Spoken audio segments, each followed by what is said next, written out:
And just like that, it is over, Christian. The NFL season 2025-26 wrapped up. This is From the Pocket coming at you on Funeral Wednesday? I don't know what we're calling it. But, Christian, we really got one thing to talk about today. Yeah. And that is that darn Super Bowl. Not a great one. It was not a good one. So I have to agree. It was a boring one. Like, I feel like as sicko fans, we find enjoyment in it because, we like to see, oh man. Oh no, not you, not even you. I had to watch the replay because I'm not gonna lie. Well, for one, I was late to my Super Bowl watch party. I was late to that. Because for some reason I got in my head that this game started at like regular time or at like 6:00, and it's like, nah, dude.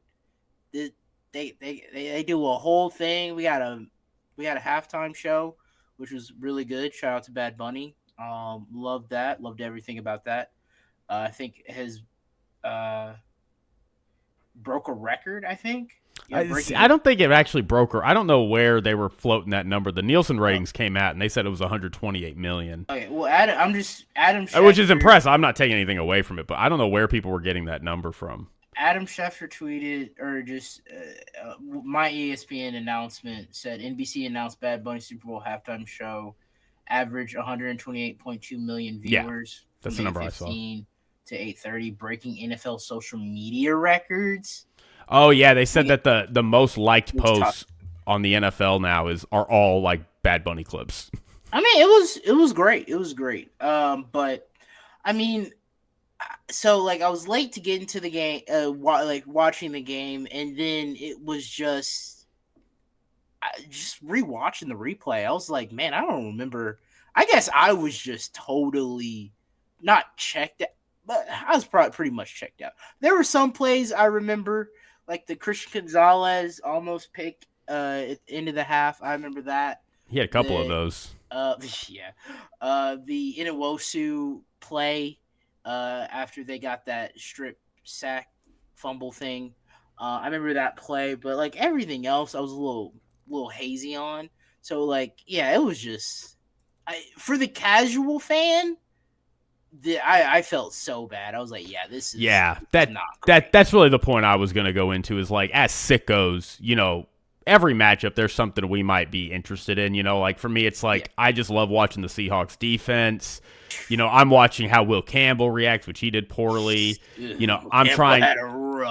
I'm wanting to see like how Sam Darnold is maneuvering, like certain matchups, the Patriots are really good at stopping outside zone. How do they do against the Seahawks? And the Seahawks are winning that match. Like, I like to see those things regardless of the score and the outcome. But like at the end of the day, like when you're putting on a Super Bowl where 120 million people are going to be watching, you kind of need it to be a good game for the average viewer, and this was not one of them.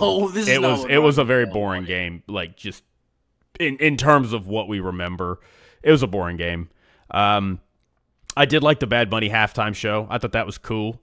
The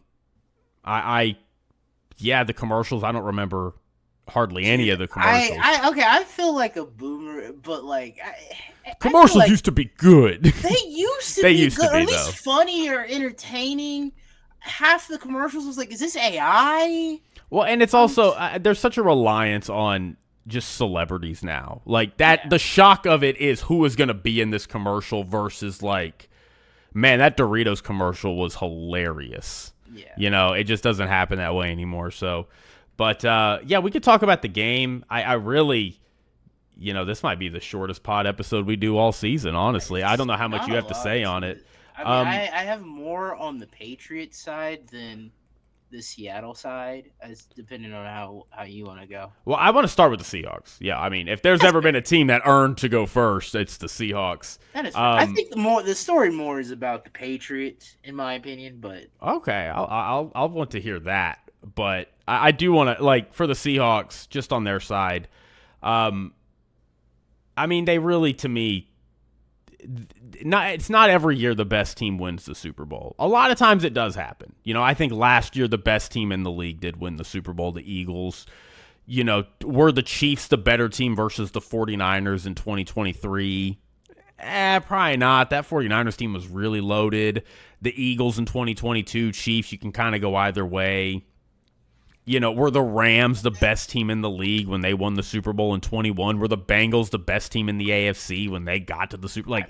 Probably not. They did beat Yeah, they did. I mean, I'm not saying they didn't earn it. I just don't know if, I'm convinced that made them better than the Chiefs.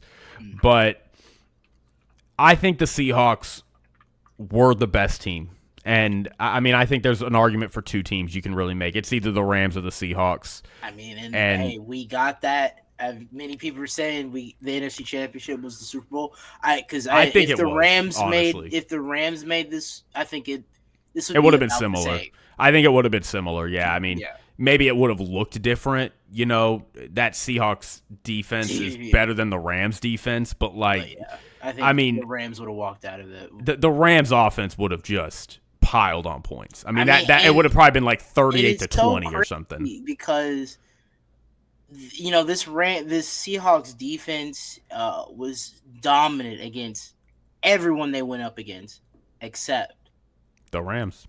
Except for the Rams, they just knew how to attack them. So, for me, like you said, it was just that dominant defense. Nice play calling by Mike McDonald for, he calls the defense. I love and also just the Patriots just not adjusting well. The Witherspoon blitzes were really nice from the slot. I thought they did really good there, and they were just constantly hounding that Patriots offensive line. And especially Will Campbell. It was funny because I was thinking about when he's getting bullied, he was getting bullied all game and really all this entire postseason.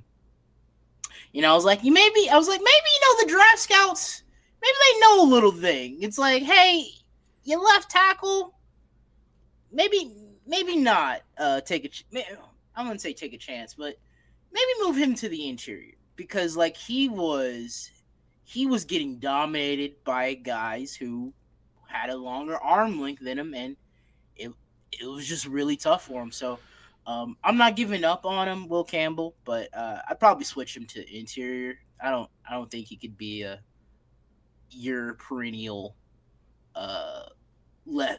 tackle spot. See, really? I'm not. I think this is something that. Well, it's not even that. I mean, I think people are really overlooking the fact that, he had a brutal injury. And he came back from it probably before he was ready. And I don't know how much that played into it, but, we had a guy who was really, really good for a lot of the season. Everybody's like, man, Will Campbell, this was a slam dunk pick. And then he gets hurt, and then he comes back from injury, and he's just getting clowned on by everybody he goes up against. Now, granted, he's going up against the Chargers, the Broncos, the Texans, the Seahawks. Yeah, so, those are all really good defenses. So, I'm sure that had something to do with it. But, I don't think a healthy Will Campbell is giving up 14 pressures, even against the Seahawks. I think some of it was the rookiness. I think some of it was the competition he was playing. But I think a good amount. I just struggle to believe the injury that he sustained did not play into it, because he was a different player from after the injury. No, I mean, and that is completely fair. I'm not saying I'm giving up on him or anything, but maybe looking at a positional change. But back to Seattle, Kenneth Walker was great. He was all right. He's okay. I remember looking up, and they were they flashed the graphic, and he had 94 yards in the first half, and I was well, he's gonna win Super Bowl MVP if the Seattle holds on. So I thought he was really good. I can't remember. I'll say this. Sorry, on the Kenneth Walker thing, I can't remember the last time that it was so evidently clear, from jump. I mean, from the first quarter, early second quarter, that it was so clear that a non-quarterback was going to win the MVP, because I was saying, granted, I was a little biased. I went into this game, my final prediction was neither quarterback is going to win the MVP. So I was not. I mean, neither of them early on looked like they were. They were both sub 50% for most of the night. But the Kenneth Walker thing, like, I just remember from jump, like, he was getting outside runs, hitting 10 yards. He was getting buried a little bit on some hits, but like, it was either -2 or 10. Oh, yeah. It was one or the other. And I just remember thinking really early, like, oh, he's going to win. Like, if he keeps this up, he'll win the MVP. Yeah. And he never gave me a reason. There was no other player. JSN going out, missing half the game because of concussion protocol. Like, there was never another player. I thought, rewatching it, I thought Cooper Kupp was, I think, a solid candidate that second half.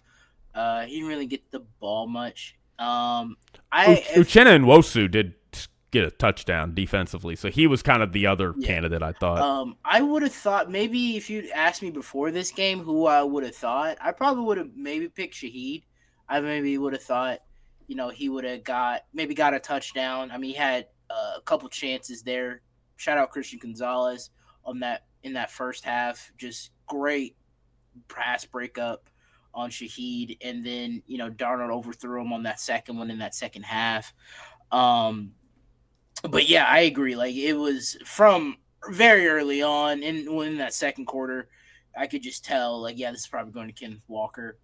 I'm trying to really think. There's really nothing much to talk about with the Seattle offense. Like, Sam Darnold, he had some passes that could have gone the other way, but they didn't. And look, sometimes you need a little bit of luck.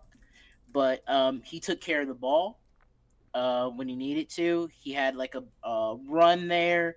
I think it was the early second or late second quarter. But like he protected the ball, and his team did the rest for him. He did get that touchdown to Barner there. That was great by Clint Kubiak. But but all this credit goes to that Seattle defense. Just really suffocating, especially the defensive line. Just Patriots couldn't do anything. Drake May was under duress the entire time. Got sacked 6 times in this game. Pressure rate of 49%, according to Sumer Live. They blitzed 13% of the time. Almost half of his dropbacks were pressured, and they blitzed 1 in 10 times. Yeah, like it was just an utterly dominant performance by the defensive line there, and the secondary, they held up when they could.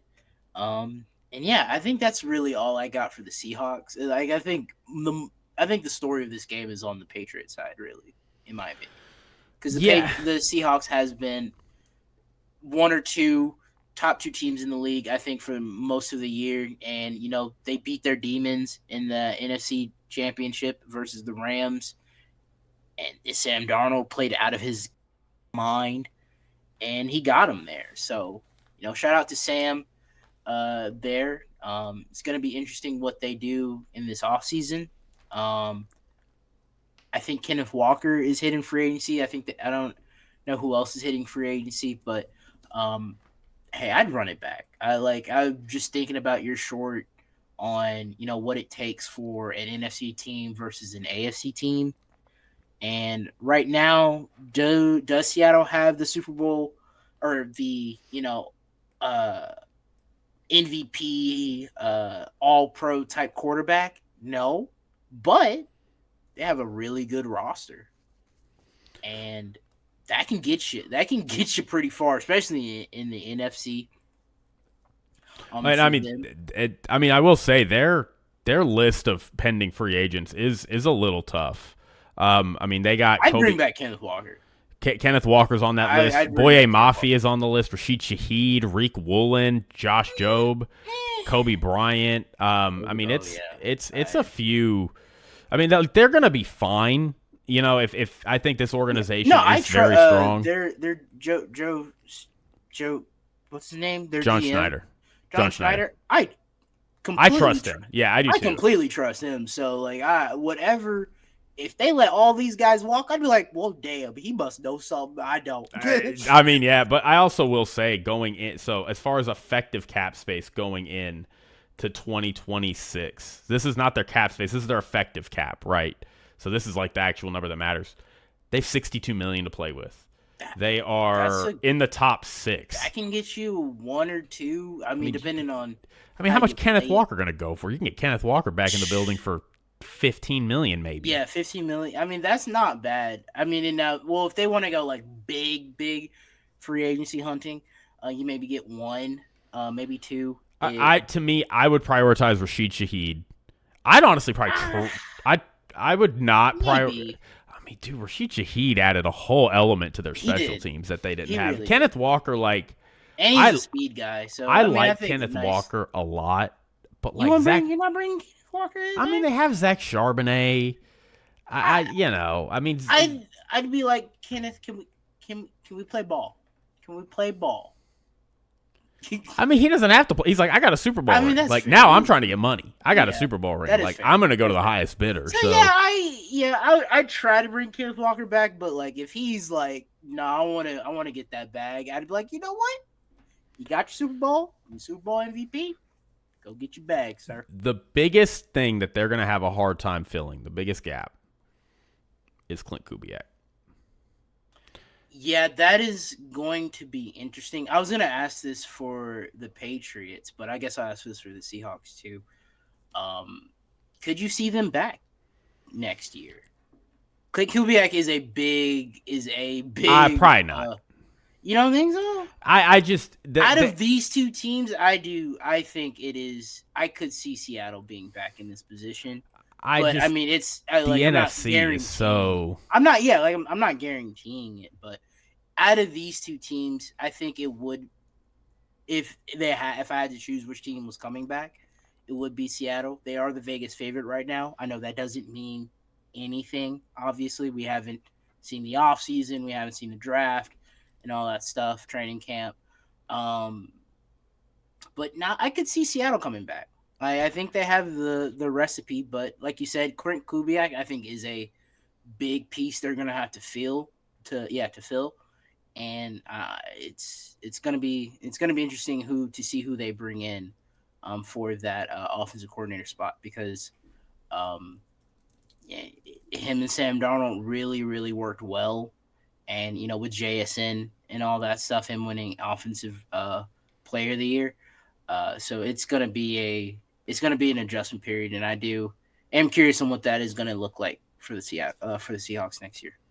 I mean, I'm never going to say never, but like the NFC is so hard to repeat. No, I'm not. I don't want to make sure like I'm not picking the. No, for sure, we're not picking that. That's not till August, my guy. Yeah. But no, I mean, I'm not going to say they can't get back. I just, I took a big swing this year, and I said, you know what, for the first time in 30 years, and for only the second time ever, we're going to have the same Super Bowl back-to-back years. And I had the Chiefs and Eagles going, and the Eagles didn't make it out of round 1. I mean, and that's just Chiefs the nature. Chiefs didn't even make the playoffs. But, like, the AFC's a little easier to predict because of how quarterback-centric it is. But, like, that NFC, like, dude, it is a revolving door of teams every single year. And it makes it so hard because it's so roster driven, and your roster changes so much year over year. Like, it's really hard to field a roster good enough to clear the field multiple years in a row. That's why we've only seen 2 repeat teams in the NFC since the mid-90s. Now, last team that did it was this team, the Seahawks. So, and I mean, they similarly whooped ass in the Super Bowl. So, I'm not saying it can't happen. And this defense is good enough to make it happen, especially when coached by Mike McDaniel. But, like, do I trust Sam Darnold to make a second run? Given they were really good this year. But, I mean, think about even with how good they were, how many things still had to line up for them. I mean, that they were going to be the 5 seed if not for that insane comeback they had against the Rams in Week 16. And if they're the 5 seed, I mean, I still think that I still like their odds. I still love them as a team, but I don't love their odds as much. And I think they're going to go into this next season worse.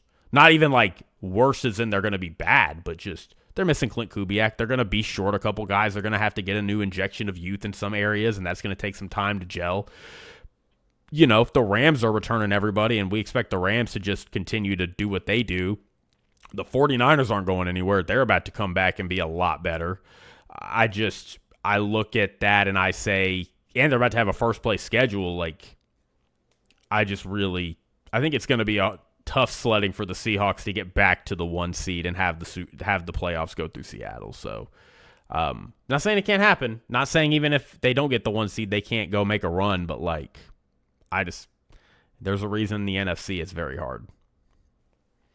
So, but yeah, you really want to talk about the Patriots, and I feel like I've been taking up all your time, Christian. No, you're good. Talk about the Patriots. Why do you think they're the biggest story of this game?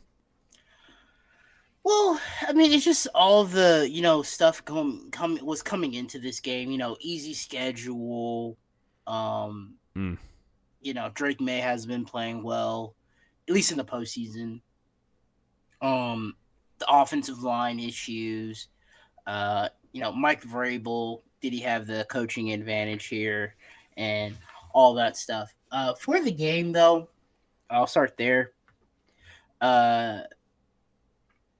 They just could not handle what the Seattle defense was going to give, especially the defensive line, on just how intense they were going to be.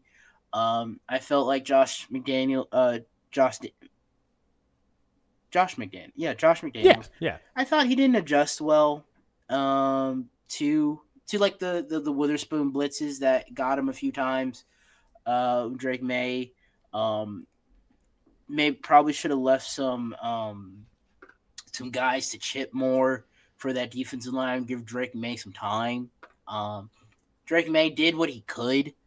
That interception, though, that was very bad throw. Didn't need that. You had just finally got some momentum, and you score.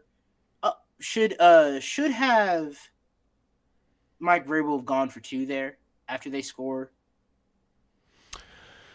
Do you care about that one? At the end of the game? No, the one where they score and make it 6-19. Oh. Do you care? I mean, I don't really care that much. I guess in theory you should go for it because it makes it 8 and then you're down by 11. But I just, the idea that you're down 19-0 late in the game and you score in 3 plays and you're haggling over well, why didn't we go for 2 here? It's dude, you should just be happy you scored.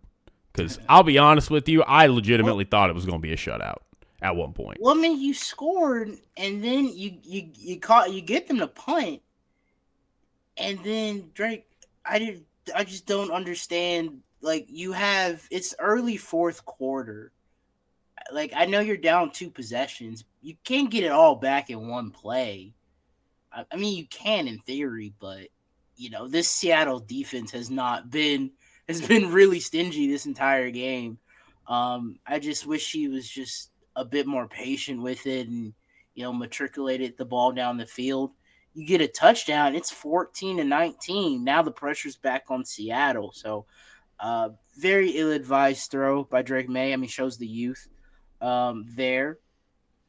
Offensive line-wise. Now, I mean, you did. Will Campbell Matt had an injury that might have affected him in this postseason, but they got to work on that offensive line. I mean, and also we know what's been happening throughout this playoffs for the Patriots. At least they were playing really, really, really good defenses throughout the postseason. The Chargers defense and the Texans defense, then the Broncos defense, and now Seattle's defense. So it was a tough sledding. That offense against the defenses they were going up against, but Um, for me, for the Patriots, I don't want to make this seem like is a bad word, but this kind of had the feeling of, the Commanders last year, the team where now I'll give them this: the Patriots defense this year is far leagues better than what the Commanders put out you're there not. on defense. I get you. You're not comparing the teams directly. You're comparing the vibe of the teams. Yeah, it felt like this is a team that peaked really, really early. Now, I am not one of those people that would like to be like, well, Patriots had an easy schedule and like kind of chalk that up to that. Like, yeah, they got some luck. I learned recently through First Things First, the 72 Dolphins had an easy schedule that year. Yeah, the easy schedule, like the Rams. They benefited from it a little bit. I mean, yeah, but it's also like so many teams have, even if it's like not the easiest schedule, right? It's like you look at a lot of teams that make it and have deep playoff runs. They're like top 10 easy. Like there's a reason why. Like people are like, it's better to have a harder schedule. It's like, no, because you know what happens to the teams that have harder schedules? They miss the playoffs. They miss the playoffs, or they limp into the playoffs. Yeah, like it is not very often. It's not where you have a team that is just in the championship game, healthy, rolling, best team in the league, and they have had a brutal schedule. It just does not happen. And I understand like there's a gap right between like the Patriots. Well, it's not that they had the easiest schedule. It's like they had the easiest schedule in like 25 years. It's like, yeah, but that last team was the Rams in 99 with the greatest show on turf, and they won a Super Bowl that year, had an MVP quarterback. They would make another Super Bowl the year after the next, lose it to the Patriots, but nevertheless, and they had 3 straight MVPs on their offense. Like, so I just... so many teams that make it deep playoff run have easy schedules. Like the Patriots, if we, do we want to debate whether or not they should have been there? Maybe. They obviously were very fortunate with their run. Their offense was not able to do anything at any game in the playoffs, and they just kept winning games anyway because of the ineptitude of the other offense they were playing. Yeah. So and their defense, I mean, it's very good. It's a very good unit. It's a work in progress. I love Christian Gonzalez. They got some nice pieces on their defensive line. Woodson, what was his name? Derek Woodson, their rookie. I thought he made some great plays on the defense. So they're just way ahead of schedule. Now they're getting a first place schedule next year. So it's going to be interesting to see how that looks. Good thing for Drake May, Josh McDaniels. He's not leaving anytime soon. Nobody's going to hire him as a coach. I'd be shocked if he's getting a head coaching offer anytime soon. So he'll at least have some continuity there. They just need more pieces. And they're going into this season with a lot of money. You can attack free agency, do it well. You just don't want to be that team that's spending the most. Just because you spend the most don't mean it's going to all work out. You got to, scheme fit and, vibes of the guys and all that stuff. So it takes a lot. But two things really quick. One, I saw a meme. It was like when Tom Brady says he doesn't want Clint Kubiak and tells the owner to hire the Patriots offensive coordinator. And it's just a picture of, I guess, J.K. Simmons looking like oddly because Josh McDaniels got fired by the Raiders. I was telling it was a joke, but it didn't land. Like it's Tom Brady going to hire his buddy in New England, and he's just like, what? Anyway, the second thing I was going to say was Patriots spent $365 million in free agency last year, which was the most of any team.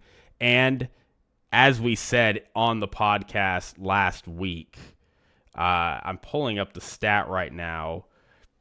The Patriots had the most rookies of any Super Bowl team to ever like make a Super Bowl. They had the most rookies, and I think they had I can't remember the exact number, and I can't find it here, but it was 416 games played by rookies, which was the most of any team. It was the most. Second place was 90 less.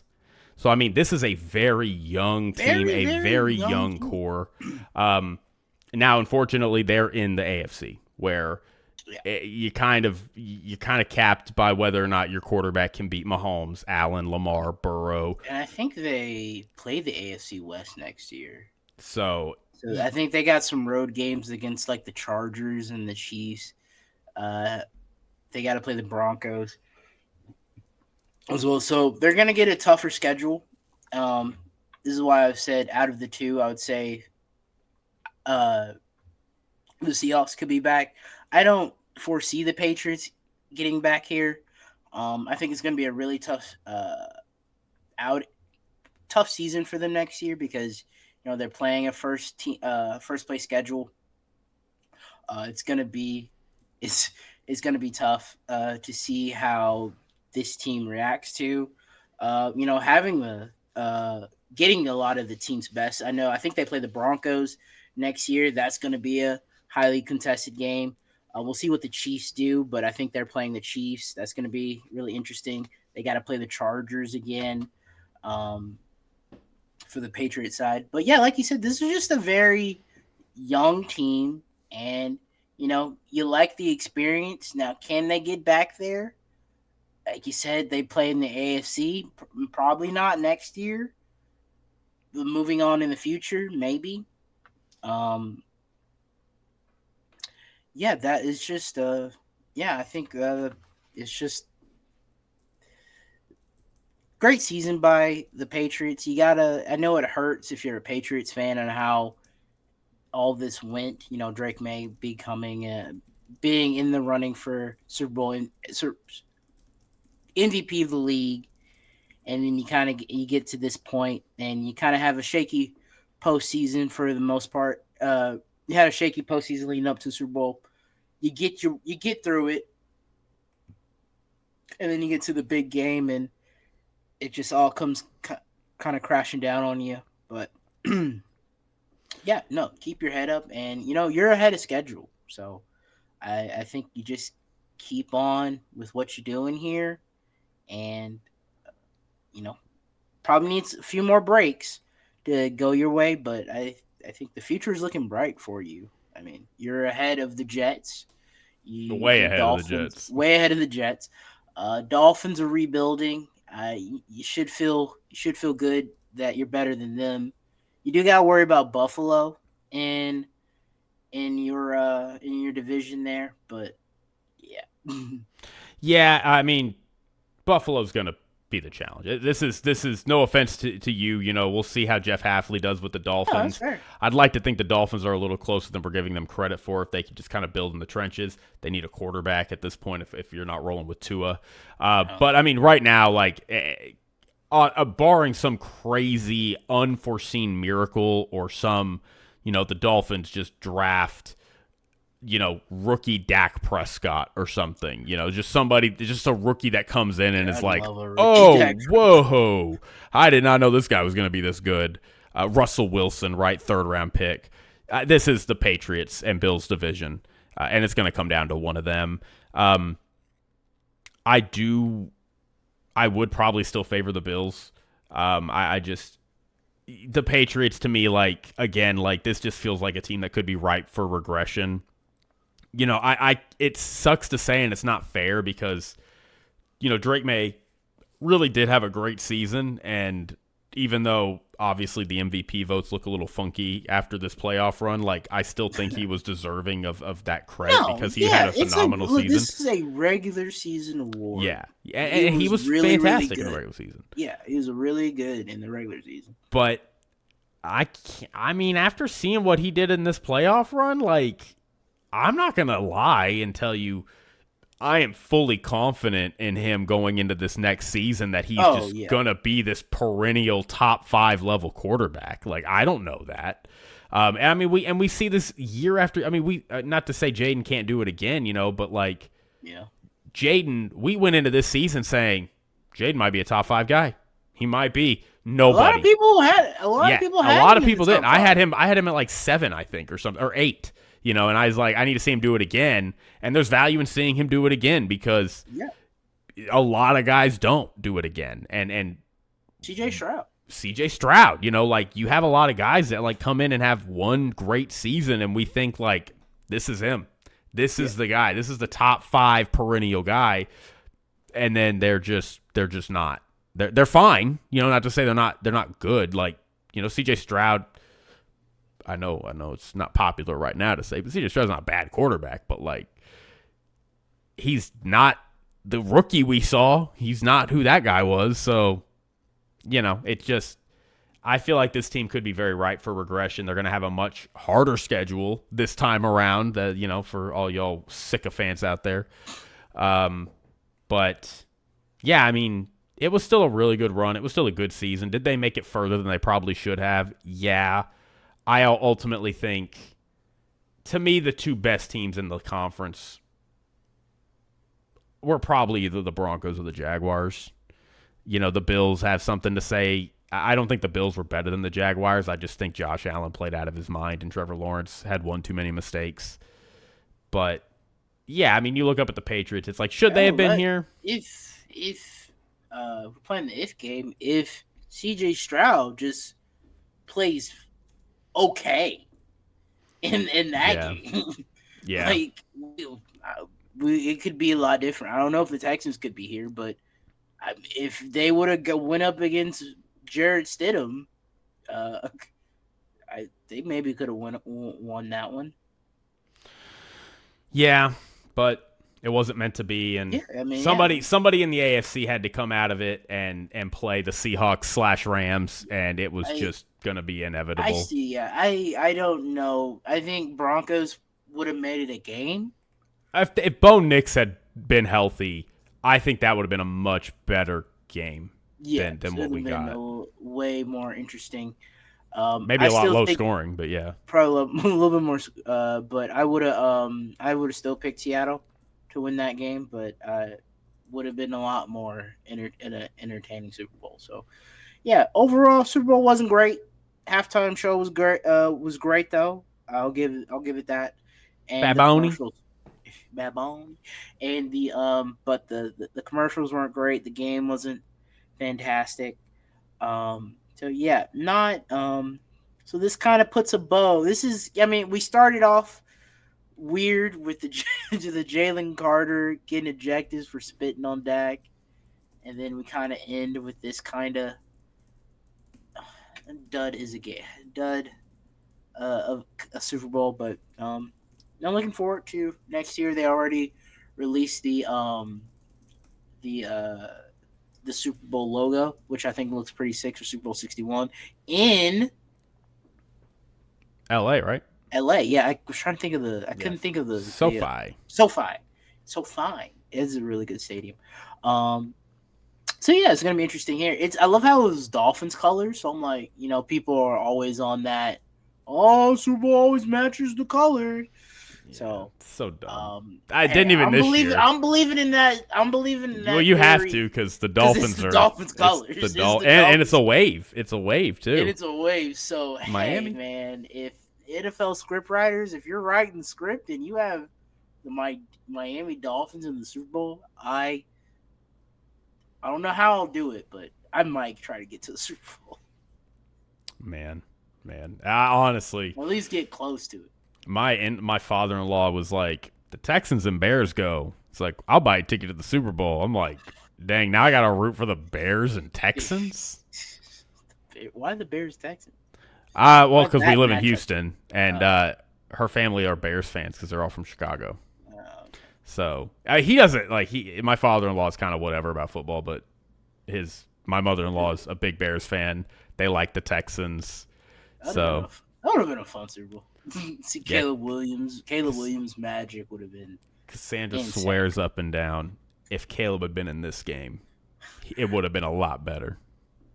I don't think it would have been great, but he would have made a play or two that would have been like, how did he? We'd play it on highlight reels forever. Like, how did he do that? Dude, he really does do that a lot. All right, bet. Well, I don't know, Christian. We can kind of call it there if you want. I mean, yeah, damn, this is our shortest episode. I mean, it's one game and we're trying to not talk about news, so that's kind of it. It's, yeah. It was nothing really to talk about from the game, honestly. Yeah, I mean, pretty boring game. I will say this. I did want to make this note because we are, whether you believe it or not, we're spoiled on Super Bowls.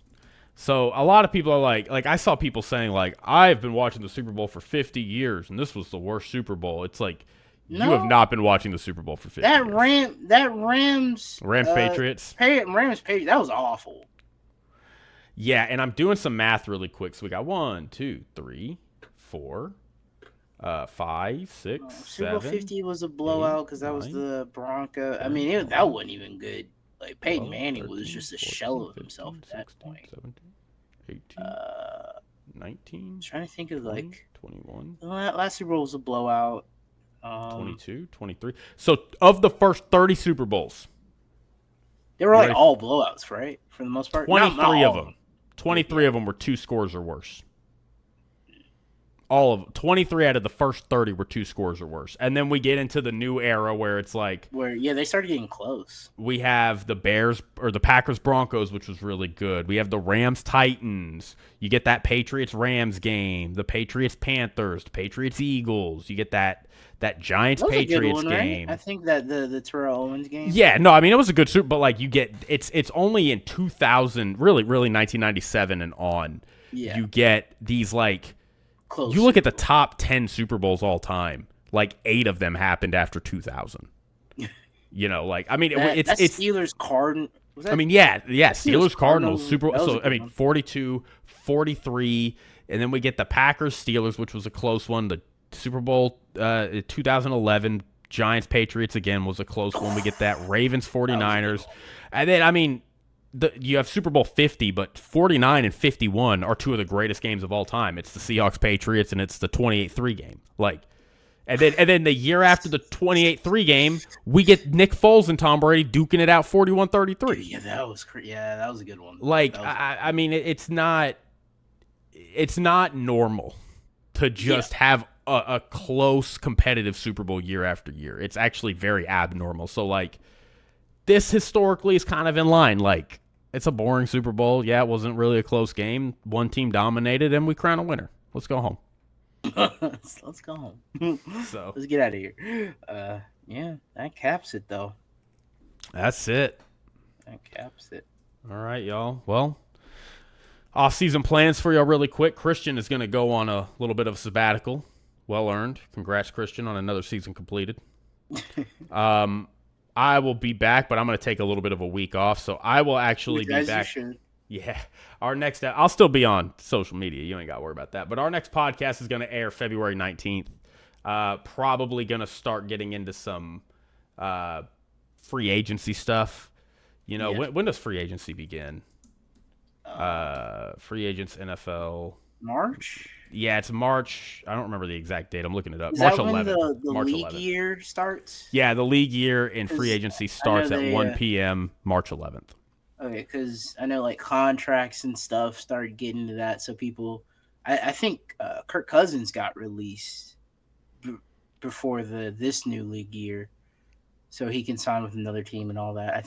I believe Kirk Cousins got released. Yeah, that makes sense. So but you know, there will be 4 weeks. So we'll have the 12th, we'll have the 19th, the 26th, the 5th. I'll probably release an episode early that week of the 11th. I'm just previewing teams, making sure we're talking about what their needs are going into free agency, who they're losing and stuff. So it'll be fun. It'll be a fun, full off season of stuff. We're gonna really be hitting free agency hard. We're gonna be talking about a little draft, and just don't you worry, y'all, because this March, April are gonna fly right by. And then it's just those dog days of May and June we got to get past, and then boom, we're back in training camp. Well, no, the OTA or when is it? No, OTA start in June, but like we're not covering. Training camp starts in what? August? July. In July, and then that's when teams start reporting to training camp in July, and then August is the preseason. So, but I mean, you start when July hits, you start feeling that you're like, oh my god, in 3 weeks we have football again. Yeah. 3 weeks, we got August football. We got preseason football, and the preseason starts, and it's just a crazy storm. Got a month until. So, yeah, March and April. Yeah, we got the rest of February. March and April will fly by, the draft y'all. is in April. Yeah, Yeah, March and April will fly by, and then it's just getting through May and June, y'all. That's all we got to do, get through May and June. The NBA season, got the Not from the pocket. I, as a sports fan, I like watching the NBA finals. That'll be fun. The Winter Olympics is on. I catch that every now and then. If you have Peacock, I'll put it on. Nice. But all right. Well, I appreciate you. Christian appreciates you. Thank you for rocking with us. It was another great season. I think I went 59% on my bets. So look at you. Yeah. A great year. Great year. Yeah. So next year will be 60, though, I promise. Until next time, though, we'll be back in a week. I'll be back in a week, Christian. We'll catch you some point in the off season. But we love you. We cherish you. Thank you again for rocking with us. Thanks for paying attention to all our crazy takes this year. It was a fun year. Sad to see it end. Give us a like, give us a comment, give us a share, give us a rating. And can't wait to do it all again a few months from now. Yeah, and then we'll be back here later this year. Let's do it. Talk about the games. Bye, y'all. Bye.